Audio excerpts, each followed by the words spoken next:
एक कौम जिसने कुछ ही दिन पहले अल्लाह के बड़े बड़े चमत्कार देखे थे, फिर भी एक डरावना सवाल पैदा हुआ। क्या सिर्फ कुछ दिनों की दूरी एक नबी की उम्मत को गुमराह कर सकती है? क्या सोने का एक बछड़ा अल्लाह की इबादत भुला सकता है? यह कहानी है सामरी की और उस फितने की जिसने बनी इसराइल को हिलाकर रख दिया। यह वाकया कुरान मजीद के सबसे गहरे और सोचने पर मजबूर करने वाले वाकयों में से है।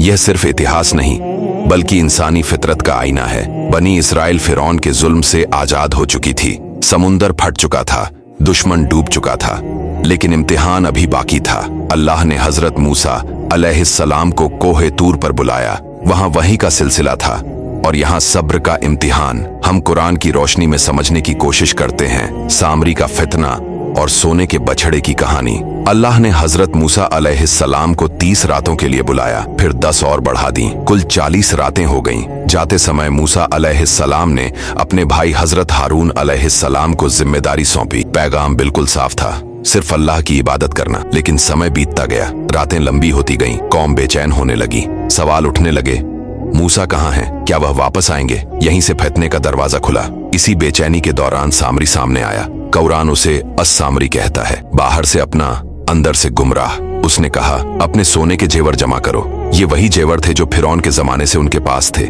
सामरी ने उन्हें आग में डाला और एक सोने का बछड़ा बना दिया, ऐसा बछड़ा जिसमें से आवाज निकलती थी। कुरान कहता है, उसने उनके लिए एक बछड़ा बनाया जिसमें से आवाज आती थी। सामरी ने दावा किया, यही तुम्हारा माबूद है और मूसा का भी। मगर मूसा भूल गए हैं, यह झूठ था, यह शिर्क था और यहीं से सबसे बड़ा धोखा शुरू हुआ।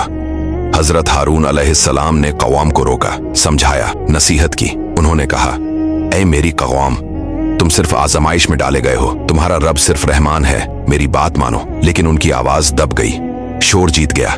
अधिकतर लोग बछड़े के चारों ओर जमा हो गए, सिर्फ कुछ लोग ही सच पर कायम रहे। कौम ने कहा, हम इसकी ही इबादत करते रहेंगे जब तक मूसा वापस नहीं आ जाते। यह वो पल था जब चुप रहना गलती बन गया और बहुसंख्यक सच के सामने खड़ा हो गया। 40 रातों के बाद हजरत मूसा अलैहिस्सलाम लौटे, लेकिन जो मंजर उन्होंने देखा वह दिल तोड़ देने वाला था। कौम सजदे में थी, लेकिन अल्लाह के लिए नहीं, एक बछड़े के सामने। गुस्सा, दुख और गम सब एक साथ उमड़ आए। कुरान कहता है, मूसा अपनी कौम की तरफ गुस्से और दुख के साथ लौटे। उन्होंने तख्तियां रख दी और अपने भाई से पूछा। हारून अलैहिस्सलाम ने कहा, मुझे कमजोर समझा गया, मैंने सख्ती इसलिए नहीं की कि कौम टुकड़ों में न बढ़ जाए। यह नबूवत और नेतृत्व का बड़ा इम्तिहान था। फिर मूसा अलैहिस्सलाम ने सामरी से पूछा, तुम्हारा मकसद क्या था? सामरी ने कहा, मैंने वो देखा जो इन्होंने नहीं देखा। मैंने फरिश्ते के निशान से मिट्टी ली और डाल दी। मेरे दिल ने मुझे यही सूझाया। यह कबूलनामा था, लेकिन शर्मिंदगी नहीं थी। मूसा अलैहिस्सलाम ने फैसला सुनाया, सामरी को समाज से अलग कर दिया गया। उस पर दुनिया की रुसवाई डाल दी गई और बछड़े को जला दिया गया, राख बनाकर समुंदर में बहा दिया गया।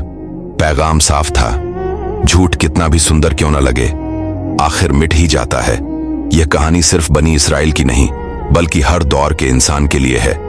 सामरी हमें सिखाता है, फितना हमेशा कुफ्र के नाम पर नहीं आता, कभी इबादत के लिबास में आता है, कभी भीड़ और शोर के साथ आता है, कभी बहुसंख्यक के साथ।